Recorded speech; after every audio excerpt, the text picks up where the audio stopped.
back in 2021, just after Christmas and New Year's, uh, towards the end of January, I got a phone call in the middle of the night, and that phone call was letting me know that my mother is in the hospital and it wasn't good. And they didn't give me any more information than that. I just, I mean, this is at like 2 o'clock in the morning. I mean, I hop out of bed. I'm like frantically trying to get dressed and, trying to understand like what's going on. And I still had no idea, the extent of what was happening. And I was under the impression she was at the hospital and, in their care. And, when I got there, they met me outside to warn me that she was already gone. And it was terrible, obviously. And, so that happens. And then as my family is trying to cope with this tragic loss of my mother, 3 days later, I get a phone call that my aunt just passed away. And my aunt was suffering with Lou Gehrig's disease, and it had been about 2 years. And we knew that this day would come eventually, but the timing of it was uncanny. I mean, it was just unbelievable. I mean, we literally are still trying to understand and rationalize what had just happened with my mother, and now we are being faced with the passing of my aunt.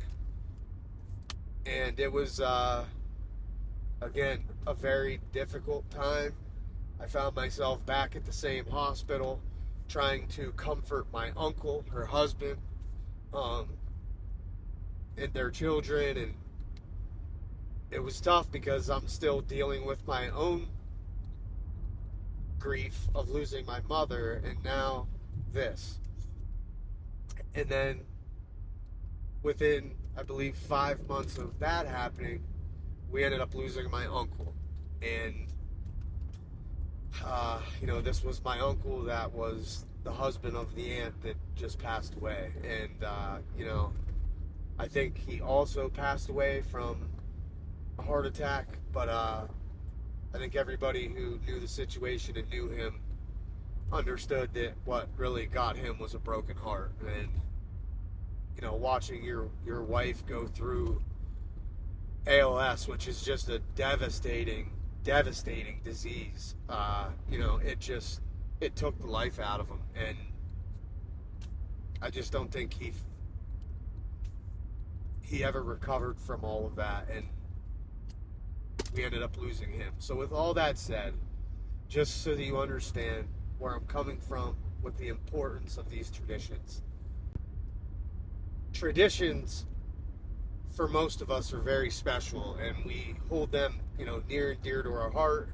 A lot of times there's a lot of family memories wrapped up in these traditions, which again is another reason why I feel that traditions are so important, and why I decided to make a little mini series about it.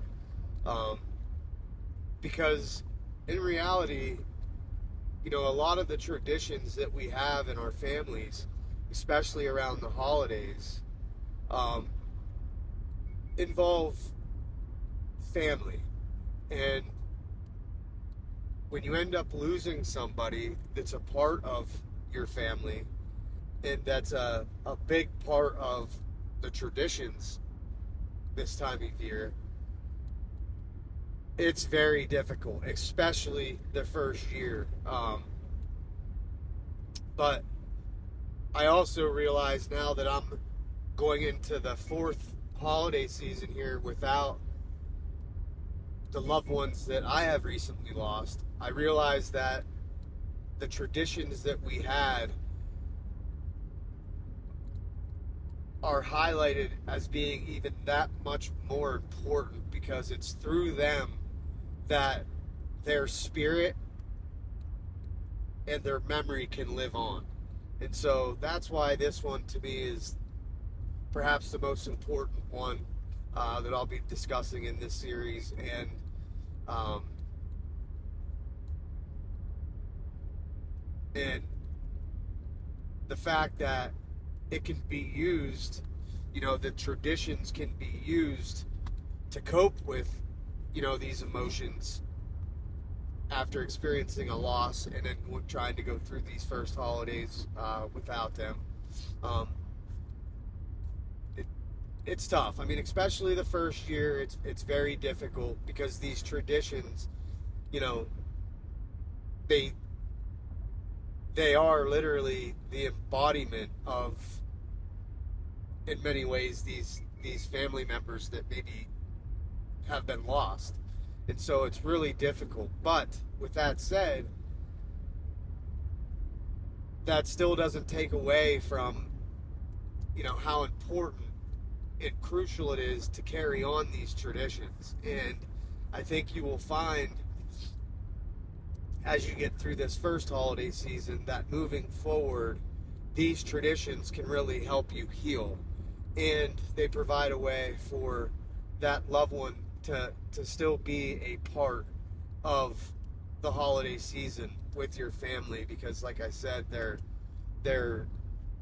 spirit and their memory lives on. With Christmas, we've had many traditions in my family that involved all these people. And, it involved a Christmas party. We would have a Christmas party. We would put it on, my wife and I, and everybody would congregate at my house. And it was just a wonderful time. And this is a tradition that we had done for years and years. When my daughter was growing up, and there is like a 10-year gap between my daughter and my next oldest son. So there was a long period of time there where the tradition was to meet at my house for the Christmas party. And, my mom was a Christmas fanatic, and she went way overboard. And, my daughter was the first grandchild. And so on my side of the family, as well as my wife's, so she was spoiled rotten. And, my mom, we'd have to have 2 vehicles to bring all the gifts from her house to my house, for everybody that she had bought for. But I mean, obviously a big part of that was her grandchild, my daughter. But this, wasn't just her, it was with all of us. I mean, she bought a lot, way too much for everybody, and she just loved to give. And this tradition of this Christmas party was so, I can't even put it into words how special that time was, especially now that all these people are gone, because they would all be there. And it was that family getting together and that family unity that made that tradition so special. And then there was many other traditions that were a part of this. My mother would come over on Christmas Eve and make Christmas cookies, the Christmas sugar cookie cutouts with my children, and we would do our stocking stuffers that night with her, which was our tradition, because when I grew up, we didn't do it that way, but we began to do it that way with my mother on Christmas Eve, when my daughter was born. And then that tradition carried on even once she was grown up and my boys were now toddlers, whatever. She still came and did it with them. And so she would come on Christmas Eve. We would usually have dinner, and then we would do our Christmas cookies, and then, we would do our stockings with her.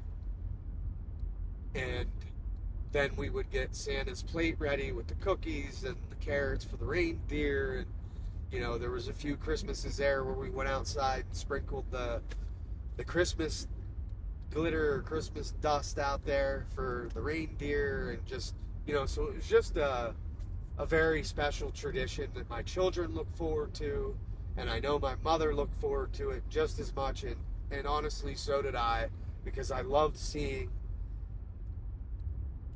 her with them and the joy that this tradition brought them. And you know, there was many other traditions, but I don't want this video to be super long. But the point of this is to show how important traditions are. And I know that as you're going through the first holiday season after losing somebody like this, it's very difficult, and all the traditions seem to do is throw it in your face, you know, the loss and the experience and the grief and all these emotions, you know. But if you can just get through that and begin to heal, you will find that these traditions actually help with dealing with the loss, coping with the loss, especially through the holidays, because as we still carry out these same traditions, we still do it, you know, as hard as it is, as big of a void that's there now, you know, on Christmas Eve with the tradition with my mother, and on Christmas Day when there's no one there to do the party with on my side of the family anymore, you know, like, it changes everything, and it's very hard to deal with. But we still carry on with these traditions in new ways so that the spirit and memory of these people can live on through those traditions. And so that's why, you know, I've said it before and I'll say it again. I don't want to be repetitive here, but that's why these traditions are so important, and that's why I felt to make a little mini series about it, because, you know, there's so many traditions that are like this, and especially wrapped up in the holidays, that just are so meaningful and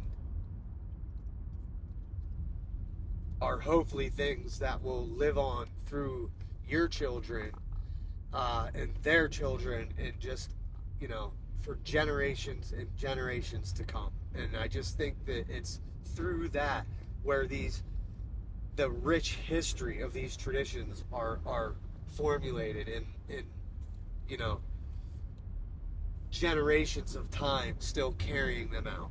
And so yeah, I want to ensure you through my experience that as hard as these traditions may be the first year, maybe even the first couple years, to do them without these people in our life, they are also, in my experience, a big part of helping heal from that loss and coping with that loss. So they play a special role in dealing with loss, especially around the holidays. And so I encourage you, as hard as it may be, to still carry on with these traditions, and maybe even start some new ones. Like I said, I don't want this to be too terribly long, and hopefully this isn't like a downer type of video. That was not my intent, but rather to show that in the spirit of these people live on through our traditions. And so that's what makes them so important.